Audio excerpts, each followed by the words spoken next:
extraordinários! Sejam muito bem-vindos em mais um encontro do programa Paula Silva com você. Um programa recheado de quadros incríveis para você se inspirar, para você se divertir, para você colocar em prática dicas valiosas.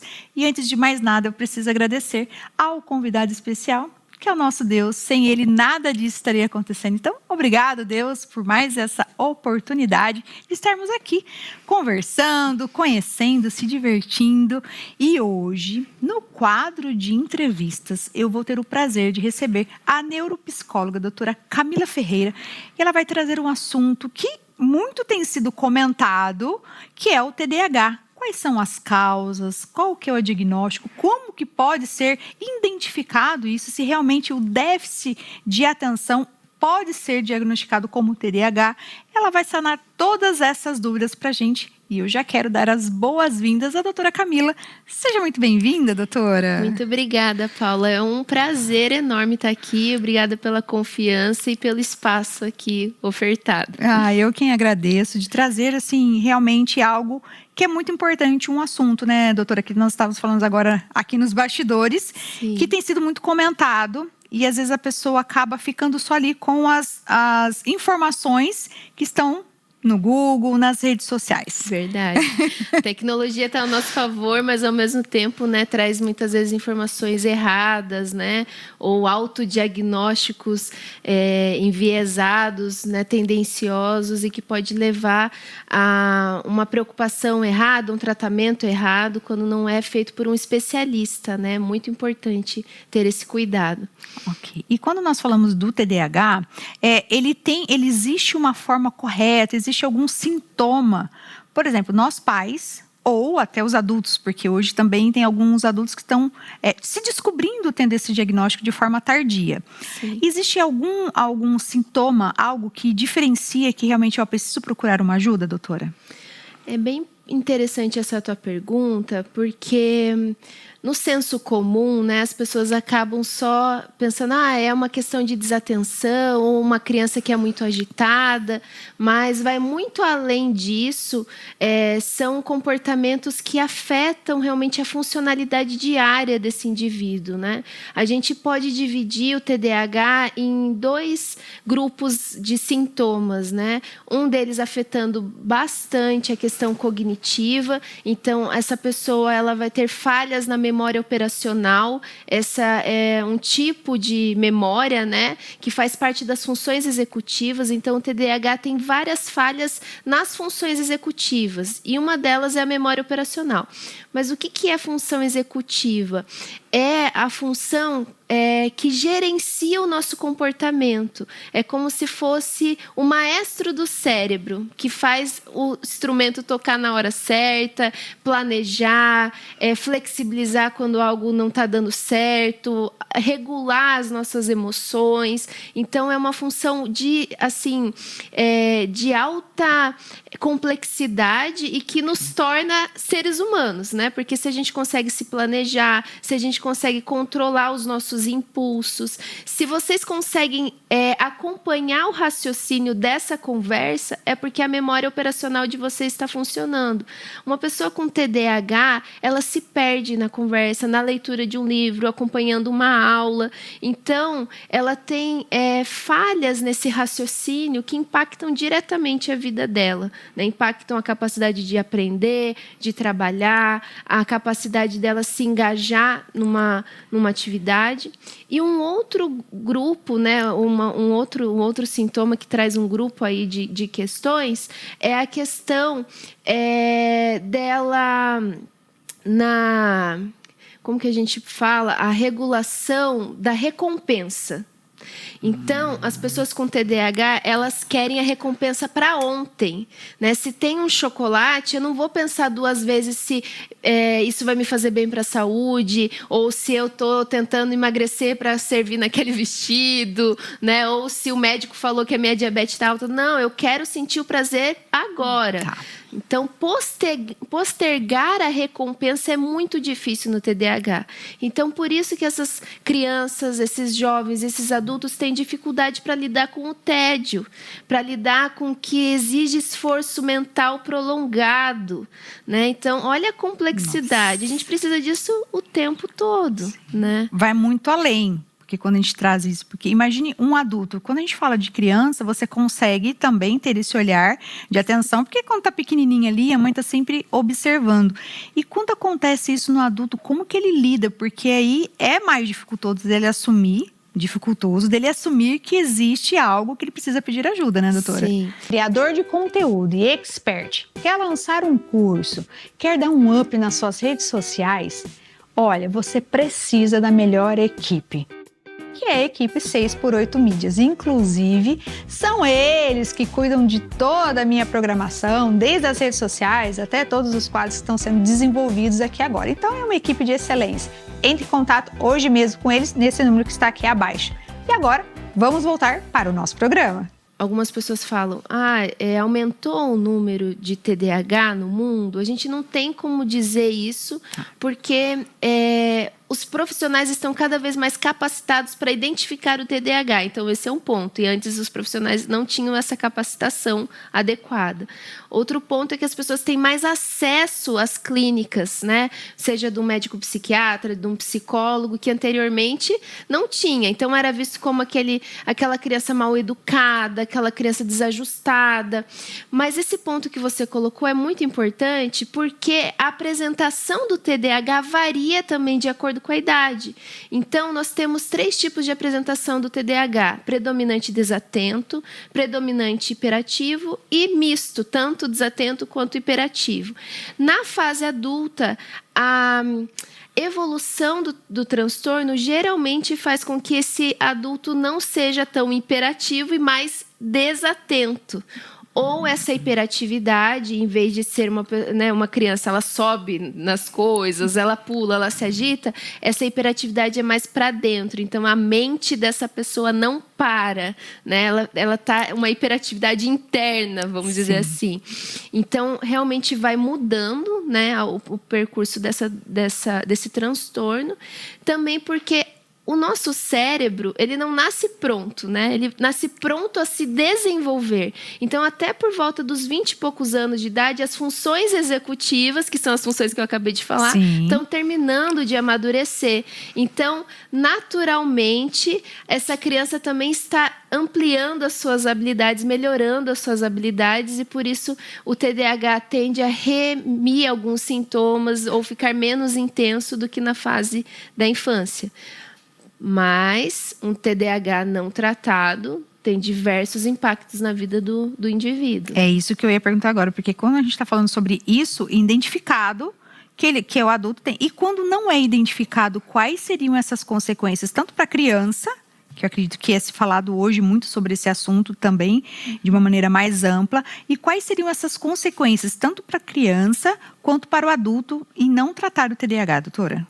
Então, um TDAH não tratado traz diversos impactos sociais, né? Impactos na capacidade dessa pessoa gerir a sua vida, a qualidade de vida. Então, eu tenho alguns casos de pacientes que, por exemplo, não conseguem concluir uma faculdade. Ou a literatura traz a evasão escolar, né? Aquela criança assim, que resiste a ir para a escola, às vezes assim, já reprovou um monte de vez, a família deixa para lá, né? Não termina o ensino médio, por exemplo. Até questões de brigas nos relacionamentos aumenta também esses conflitos interpessoais. E algo que é muito grave, né, de se pensar é que um TDAH não tratado muitas vezes pode ocasionar um transtorno de ansiedade, que é uma das comorbidades mais frequentes quando um TDAH, né, não é bem tratado, bem acompanhado. O abuso de substâncias, álcool, drogas, porque, querendo ou não, essas substâncias dão uma equilibrada, né, dão uma saciada nesse desequilíbrio do cérebro, né? Então, são muitas as consequências, fazendo com que a pessoa ela não atinja seus objetivos, não consiga o sucesso, muitas vezes, profissional, acadêmico, que ela gostaria de atingir. Tá. E dentro do que a doutora está trazendo aqui pra gente, inclusive se tem algum familiar, né, ou até mesmo você que começou a se identificar com esses sintomas, com isso que a doutora está trazendo para a gente, é algo que realmente ainda é muito novo em relação ao que está trazendo de soluções. Em relação a isso, doutora, qual que seria o primeiro passo? Eu percebi que eu tenho alguns sintomas do que a doutora está falando aqui nesse bate-papo. Qual que seria o primeiro passo? Quem ele procura? Qual profissional? Existe um exame? Qual que seria essa vertente em primeiro instante? Por favor. Ei, fica aqui comigo um instante. Quero te apresentar uma nova série em vídeo baseada no meu e-book Como Vencer o Inverno Emocional. Cada episódio é um convite para você olhar para dentro, entender o que está sentindo e descobrir como reconstruir a sua força no seu tempo. Feito com carinho para mulheres que andam cansadas de lutar sozinha. Clica no link da descrição, se preferir, é só apontar a câmera do seu celular para o QR Code que está aí na sua tela. E começa a assistir agora mesmo, vai valer o investimento. Continue agora com o nosso programa. Então, o TDAH, para ser bem investigado, ele depende de uma boa avaliação neuropsicológica. O que é uma avaliação neuropsicológica? É um exame das suas funções cognitivas. Porque a desatenção, né, é muito subjetiva. Eu sou desatento. Mas o quanto desatento? Porque o sintoma precisa ter uma duração, uma intensidade. E para ser caracterizado TDAH, que eu acabei não falando antes, tem que ter começado os sintomas antes dos 12 anos. Então, existe toda uma especificidade para se enquadrar. Não é tão simples assim, tem TDAH. Autodiagnóstico. Difícil. Tem que ser um profissional, né, por exemplo, um psiquiatra muito experiente para, em uma consulta, conseguir diagnosticar. Geralmente, os psiquiatras encaminham para uma avaliação neuropsicológica para agregar nesse raciocínio clínico. Existem até já pesquisas buscando alterações no sangue, né, de pessoas com TDAH, mas esses marcadores se confundem com outros tipos de doença, então não é algo possível hoje. Então, a avaliação neuropsicológica vai avaliar sua memória operacional, sua capacidade de planejamento, tomada de decisão, os outros tipos de memória, os processos atencionais, a inteligência, para ver esse seu sintoma realmente tem relação com o TDAH ou é uma outra condição que pode estar por trás disso. Porque a desatenção pode ocorrer em várias situações. Até uma pessoa com altas habilidades pode ter uma autopercepção de que é desatenta. Sim. Né?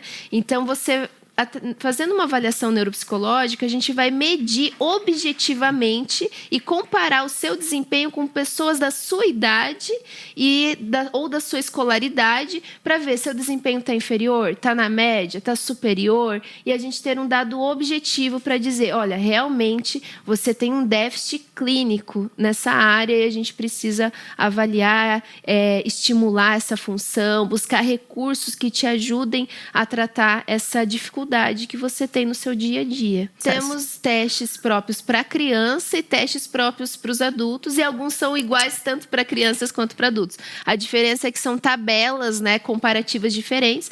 Das crianças, Paula, por exemplo, as tabelas mudam de 3 em 3 meses, porque a evolução, o desenvolvimento da criança é muito mais rápido, né, muito mais instável do que o do adulto. O do adulto a gente já espera uma estabilidade dessas funções, né? Então, é o mesmo processo, geralmente leva em torno de umas 10 consultas, então ele é um processo longo e que gera realmente um perfil cognitivo geral e também aborda questões emocionais, questões de personalidade, que também estão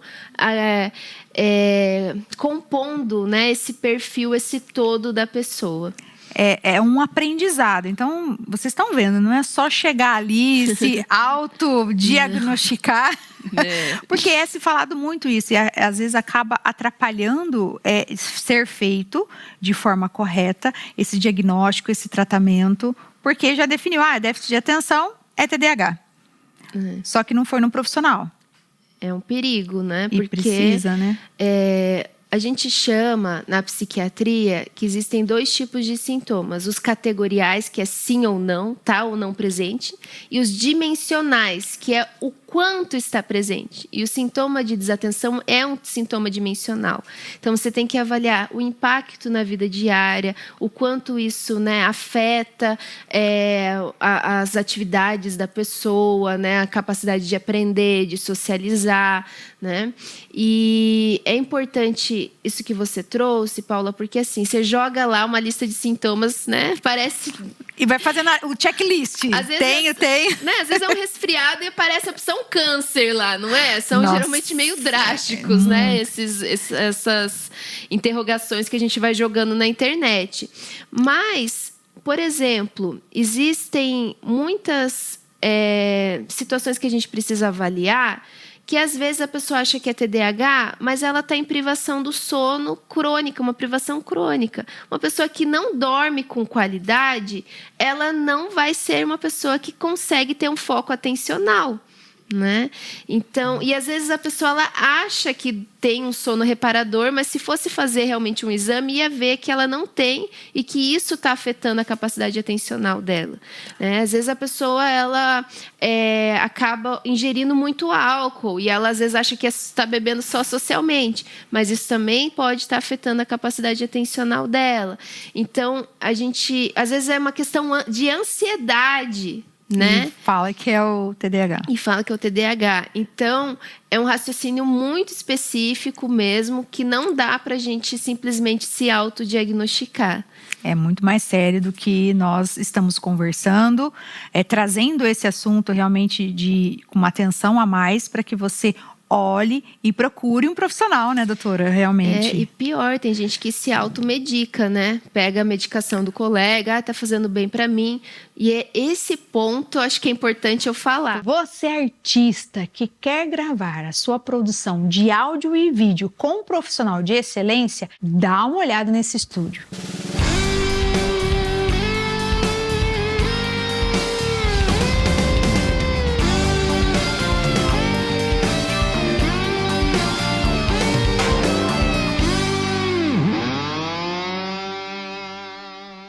Entre em contato hoje mesmo com o Estúdio 6x8, nesse número que está aparecendo aqui abaixo. E agora, vamos voltar para o nosso programa. Por favor, doutora, frise isso.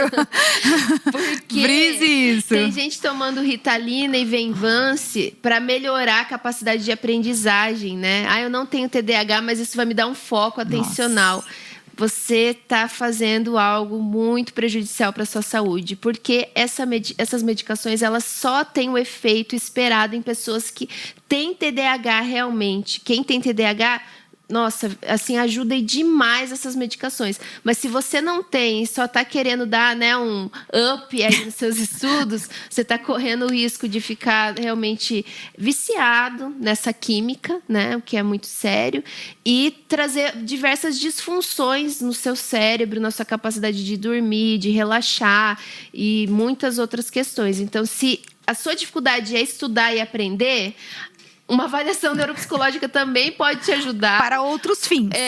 Ou outras técnicas de estudo, né, e aprendizagem, para a gente ver a origem dessa dificuldade de aprendizagem. Então, não procure uma pílula mágica para resolver seu problema, porque isso não existe. Só vai criar mais um diagnóstico, um problema que talvez lá na frente você não consiga regredir e trazer aí algo para a sua saúde, né? Com certeza. E, doutora, falando em sintomas do TDAH, específico que é o que nós estamos conversando aqui hoje, você falou do déficit de atenção, tanto para a criança quanto para o adulto.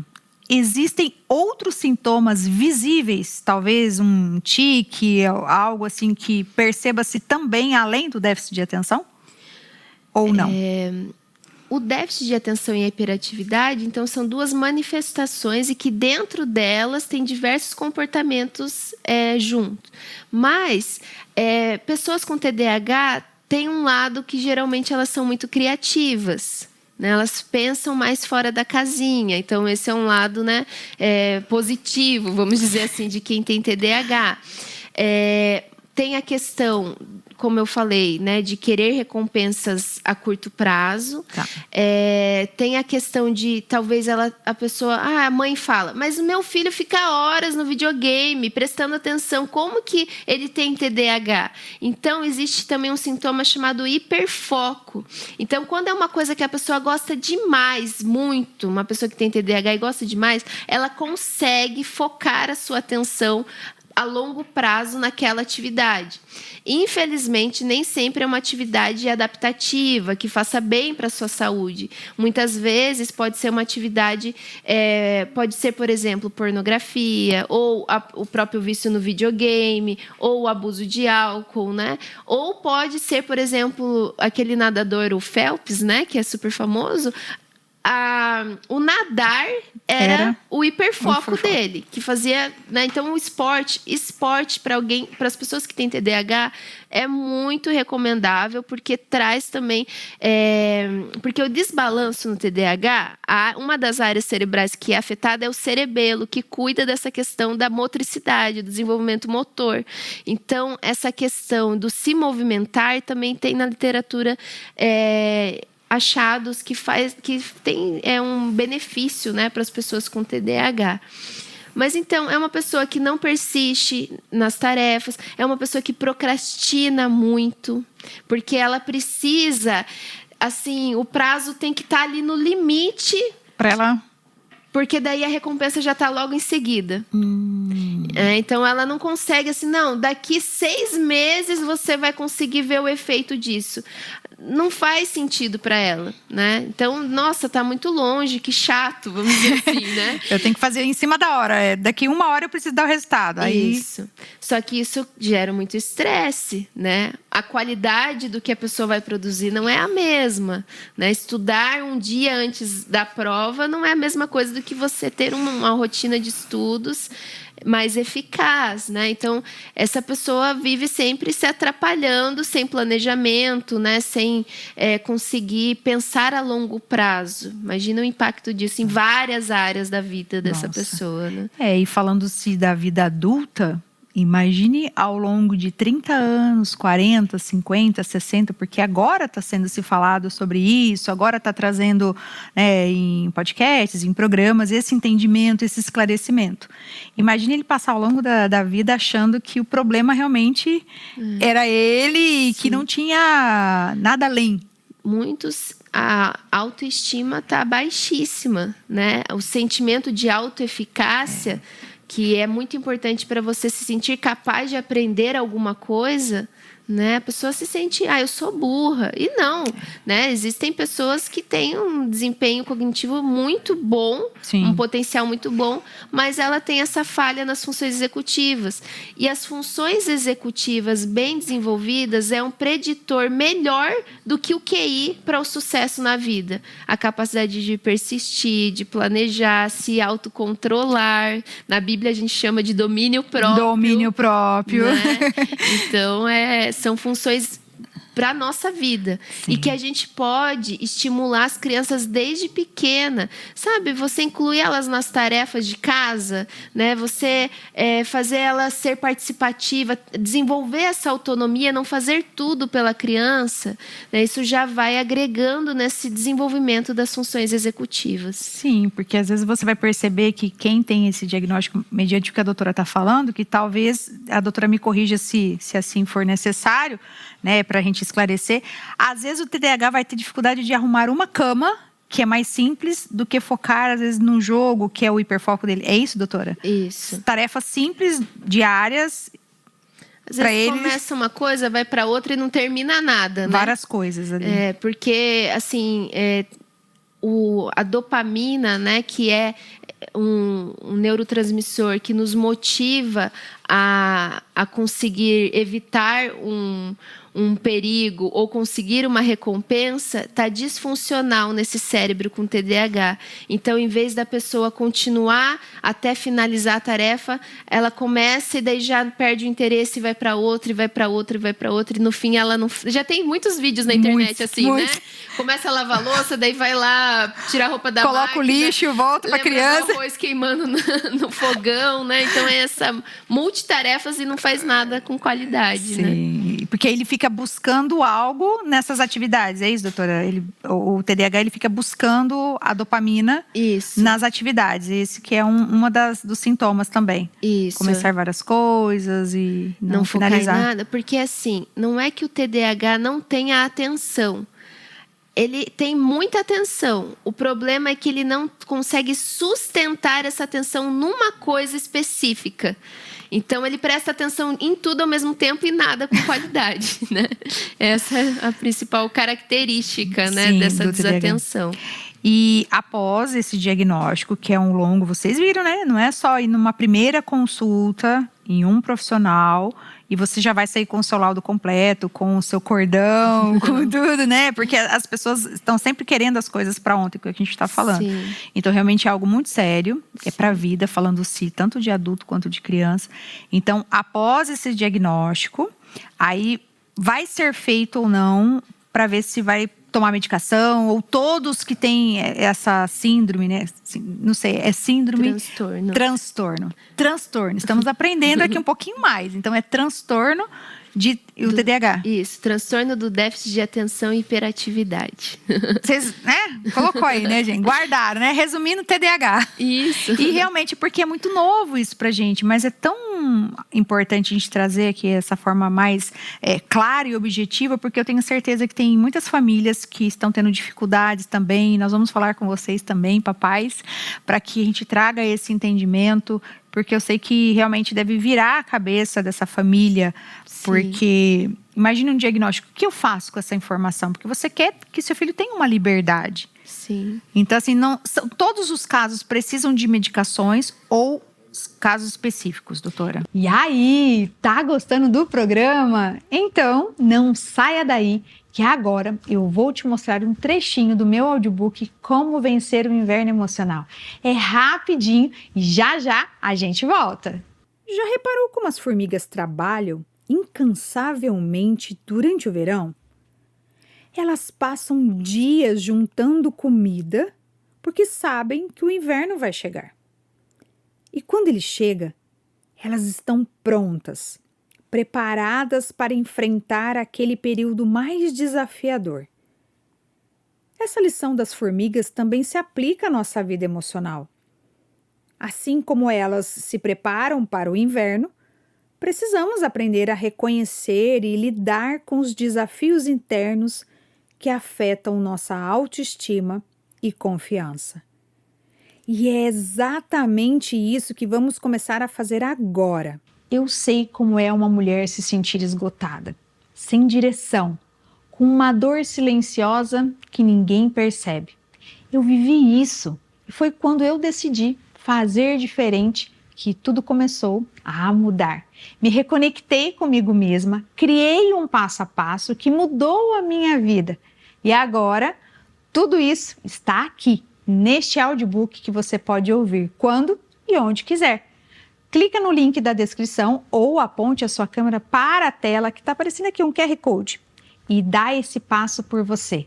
Você merece essa transformação. E agora, voltamos para a nossa programação. Isso precisa ser avaliado daí por um médico psiquiatra, um neuropediatra, né? São as duas especialidades que mais atuam com o TDAH.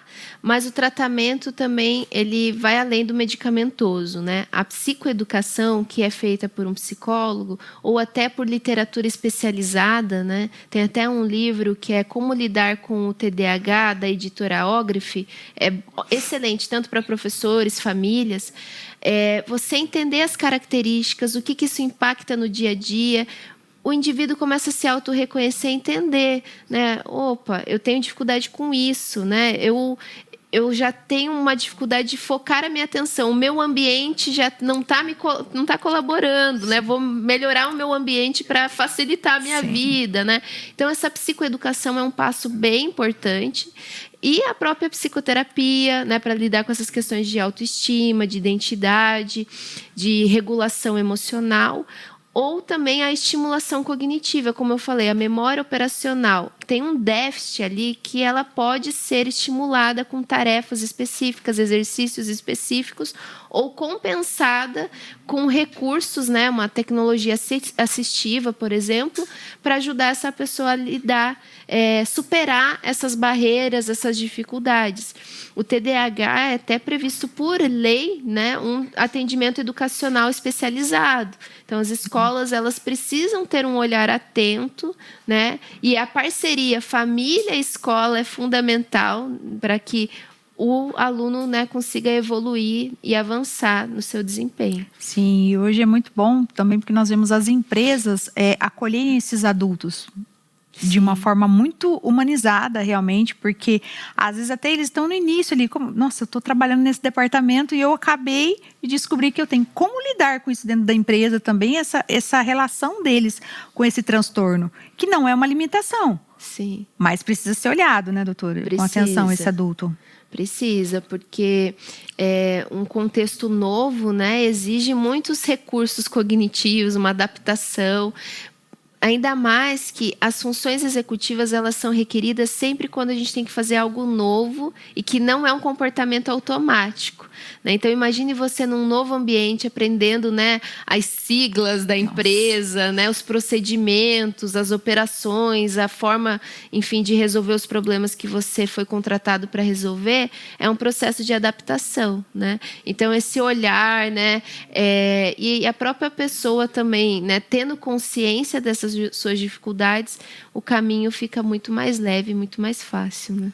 É isso. De forma resumida, o que a doutora está trazendo aqui para a gente é você ter esse olhar de autocuidado, de atenção. Se você tem alguma dúvida, olha, eu acho que talvez possa ser algo, então procure ajuda. Hoje, dentro das empresas, tem o departamento, né, de saúde mental, que é se falado muito sobre isso. Isso também, acredito, não sei, acho que a doutora também pode falar um pouco sobre ter esse departamento de saúde mental dentro das empresas, vai contribuir com esses colaboradores que talvez possam ter esse transtorno. Com certeza. Né? Uma empresa, né, que tem um olhar para a saúde integral dos trabalhadores, né, ela consegue até ver o perfil ocupacional, onde a pessoa se enquadra melhor em que cargo, né, em que função.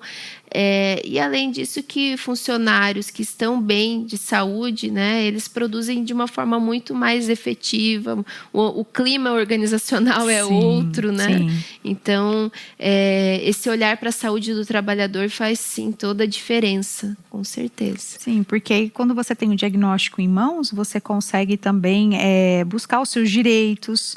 Você consegue usar o cordão, né? Que hoje é se falado muito, que tem coisas que você precisa adquirir, mas aí você tem o cordão, você consegue usar isso, que é algo positivo para você também. Não só financeiramente que nós estamos falando, mas essa atenção das empresas, da criança, na época escolar.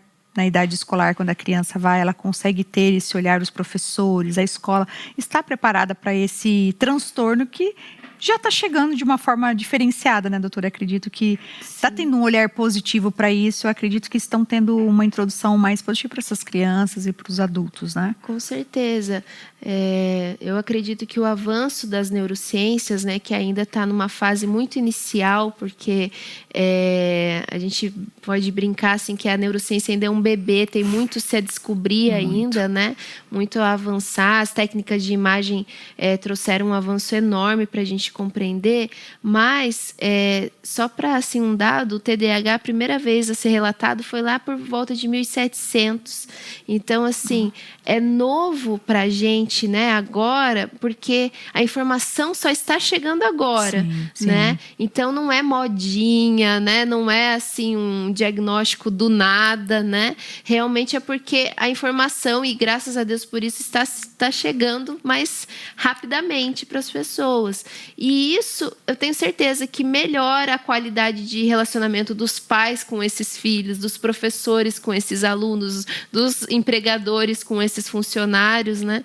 Porque nenhum cérebro é igual ao outro, né? Hoje a gente fala da neurodiversidade, né? Deus é tão perfeito, né? Ele tem a sua originalidade, então cada um vai ter a composição dessas funções, o arranjo dessas funções de uma forma diferente. É lógico que a gente tem alguns padrões que são mais esperados e comuns na população. É lógico que ter um TDAH pode gerar um sofrimento, um autismo, né? Outras condições, mas existe algo belo também nessa diferença, nessa diversidade, né? Tem algo a nos ensinar tudo isso, né? E eu acredito que tem um espaço para cada um na sociedade, né? Se a gente consegue compreender mais a beleza dessa diferença, né? E que nenhum de nós, né, somos iguais uns aos outros, ou até escolas que percebem, não, mesmo que o aluno não tenha TDAH, não faz sentido eu querer que a criança fique 4 horas sentada aqui olhando para o professor falando de uma forma monótona. As tecnologias, as metodologias ativas vêm para agregar muito esse olhar de que precisamos também entender que mesmo sem nenhum diagnóstico, a nossa atenção tem um limite para a gente conseguir, né, prestar atenção.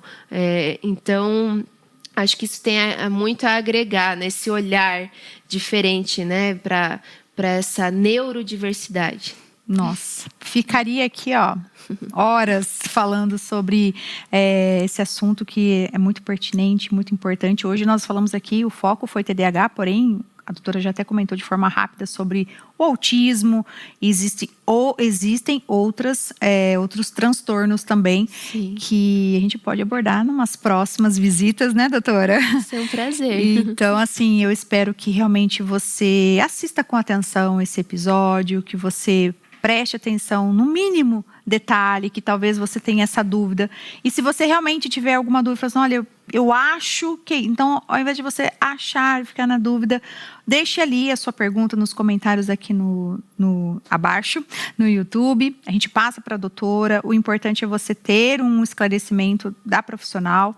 Então, vai ser muito importante para a gente a participação de vocês. O que a gente está trazendo aqui realmente é uma possibilidade para você, família que está aí do outro lado, para você também que tem talvez alguma dúvida em relação a isso, trazer de uma forma positiva para você. E doutora, para a gente finalizar, gostaria que você deixasse uma mensagem, algo que você sentiu no seu coração aqui para a nossa audiência, por favor. Queria agradecer, né, primeiramente pelo convite, foi uma honra estar aqui e eu acredito que quando a gente tem esse olhar, né, para as diferenças, quando a gente tem esse cuidado com o neurodesenvolvimento, o desenvolvimento das nossas crianças, a gente consegue construir, né, uma sociedade mais empática, mais justa, com equidade, né, que é diferente de igualdade, né, porque as pessoas têm barreiras diferentes, né, de acordo com as suas dificuldades e possibilidades. E que a gente possa ter esse olhar, né, para a diferença, para o cuidado, para a educação, para a saúde. E, acima de tudo, eu penso que aonde a gente for, que a gente possa fazer as coisas com excelência, com diligência, honrando e glorificando a Deus, né, em tudo que a gente vai fazer. Queria também deixar, né, o contato do meu Instagram, onde eu gravo vídeos também informativos, que é @neuropsicamila. Vai ser uma honra ter vocês lá também me acompanhando. E eu estou à disposição, caso tenham algumas dúvidas, busquem algum esclarecimento. Muito obrigada e que Deus continue te abençoando. Amém. E usando nesse espaço tão especial que Ele te deu como missão. Amém. Obrigada, doutora. Obrigada mesmo. E até breve. Até. E para você que está aí, não saia. Daqui a pouco, depois do intervalo, eu volto com o quadro mais florido, que vocês amam, que é o quadro Look do Look. Daqui a pouquinho eu já volto após o intervalo. Mulherada, dá uma olhada nesse recadinho que a London preparou para você. Você também está desesperada com o surgimento de fios brancos? Vou te ajudar.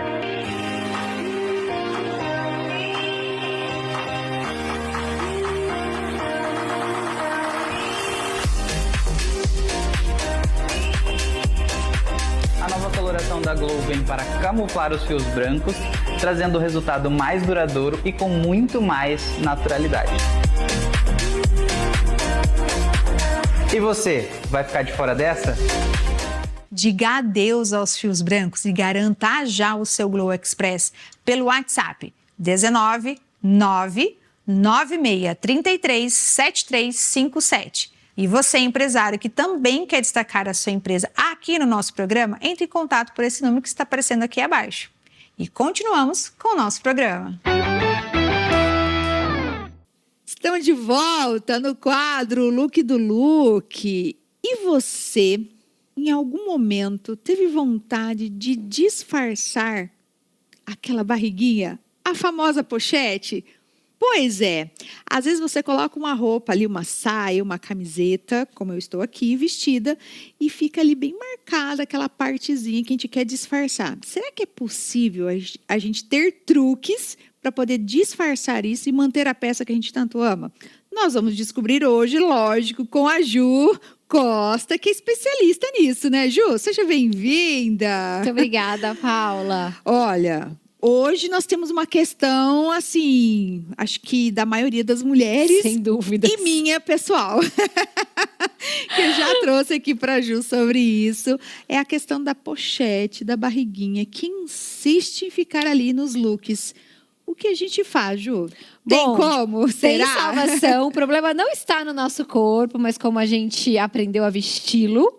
Então, a gente tem um truque que eu considero um dos mais infalíveis. Gostei disso, hein? Que é a nossa famosa terceira peça. E a gente tem uma aqui no nosso cenário, Paula. Então, já vamos compor esse look. Vamos fazer visualmente essa barriguinha diminuir. Vamos lá. Bom, já tem aqui um truque que a gente precisa contar, que é o Sim, cinto. o cinto. Porque a Paula tem uma queixa de não ter, né, A a cinturinha marcada. Então, a gente colocou o cinto. Aqui a gente poderia também trazer um cinto de uma outra cor para marcar ainda mais. Mas a gente já tem uma cintura pré-definida, estabelecida. Já gostei. Então, é uma saia e tem um cinto. Então, já está aqui uma dica. Uma dica. Tá. Agora, a gente vai colocar a nossa terceira peça Opa. para criar esta linha vertical no corpo, porque os nossos olhos enxergam por comparação. Tá. Então, eu foco no centro e eu esqueço as extremidades. Então, aqui, visualmente, a gente diminui a nossa barriguinha. Então aí, gente, coloquem aí nos comentários. Você já tinha Notou pensado, diferença? né? Já tinha pensado nisso? Notaram alguma Porque diferença? a gente desvia o foco, então a gente concentra nessa linha, esquece das laterais e esquece um pouquinho da nossa barriguinha. Ah, então uma segunda dica, terceira peça. Terceira peça. Muito bem. O que mais, Ju, que a Uma gente coisa tem aí que de truques? ninguém pensa, Paula, mas que faz toda a diferença é a nossa calcinha. Tem diferença? Tem diferença, porque se a gente trouxer uma calcinha um pouco mais alta, um pouco mais estruturada, a gente já consegue colocar essa barriguinha no lugar. Aquele famoso shortinho também dá certo, é isso? Daria, mas a gente poderia também Bermudinha. trazer aquela calcinha mesmo, que ela é um pouco mais compressora na região abdominal, porque ela também ajuda a disfarçar visualmente. Então, calcinha, terceira dica. Temos também a questão da estrutura desses tecidos, porque quando a gente tem tecidos muito molinhos, né, calças muito molinhas, saias muito molinhas, Sim, né, isso aqui. a gente percebe que ela começa a marcar um pouquinho essa região. Tá. Então, investir em tecidos um pouco mais estruturados, mais encorpados, também ajuda Dá uma a segurada. gente dar uma segurada e Na disfarçar visualmente. Podemos apostar numa cor um pouco mais escura, porque ajuda também a Dá uma disfarçada. uma disfarçada naquela região que é o nosso incômodo. Então, assim, tem altas dicas aí. Temos vários truques para disfarçar. Então, sabe aquela nossa camisa que a gente ama usar toda dentro da calça? Se a gente soltar um lado, deixar um lado para fora, a gente também vai disfarçar a nossa pochete. Então, se a gente fechar a camisa, Então, é que se a aqui gente tá um pouquinho não mais vai, grossa, não né? vai fechar, mas ó, a gente faz esse efeito olha como... Vira de lado, Paula. Olha como disfarça totalmente a barriguinha da Paula. Que não existe, né, gente? Mas tudo bem. São coisas que vocês estão inventando. Então, sempre que você quiser disfarçar e tiver com uma peça um pouquinho mais alongada, faça esse truque e conta aqui pra gente se você não sente essa diferença visual, né, Paula? E como a Ju já falou nos demais episódios, tira foto. Tira foto e compara Pra você o antes comparar. e depois, sem dúvida. Então, aqui, uma terceira peça poderia estar fechado, poderia ser uma camisa Poderia ser uma camisa. ou, sei lá, essa jaqueta. Sim, e a Fechadinha. gente vai colocar um lado para dentro, outro para fora, para disfarçar essa região abdominal. Que aí fica... Nossa, gente, que interessante isso. Esse efeito blusadinho aqui, ó, ele disfarça totalmente. Quando a gente pensa em modelagens de saia, se a gente também tiver aquele modelo que ele abre nessa região do quadril, ela é solta, não é presa aqui na região do abdômen, também é uma ótima dica. Que dá certo também. Dá certo também, porque tem umas saias que ela, assim como a da Paula, ó, que ela fica um pouco mais ajustadinha aqui e depois ela abre. Então, Sim. automaticamente ela marca um pouquinho mais essa região. Mas quando ela é mais soltinha aqui, também ajuda. Que aí, essa parte é que tem que estar mais soltinha, então, pra gente Sim, entender. para não marcar. E como que a gente faz para colocar as camisetas por dentro? Por dentro. Porque aqui tá por dentro, mas a Ju fez um truque, né? Tem o shortinho. Tem. A gente pode ou investir na dobra.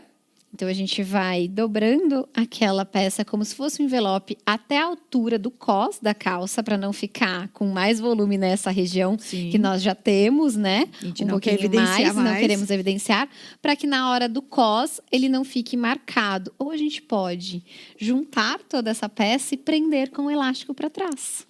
Que aí vai estar aqui com a E terceira vai ficar peça, a na segunda altura peça. do cós. Não precisa colocar por dentro. Não precisa colocar por dentro. Muito bem, altas dicas para disfarçar A nossa pochete. a barriguinha.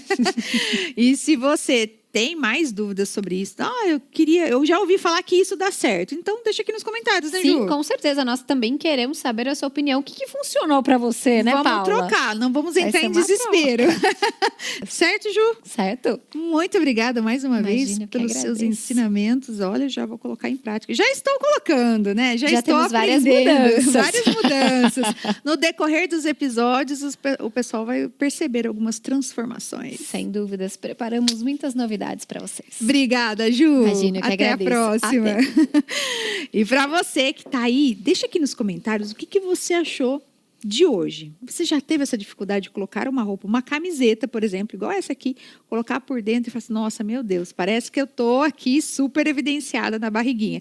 Então, é uma dúvida comum, é um medo comum das mulheres aí, como combinar essa peça. Então, deixa aqui nos comentários como foi para você esse episódio, que a gente quer saber também a sua opinião, que é tudo feito aqui, ó, com muito carinho, uma troca de experiência, vocês, a gente.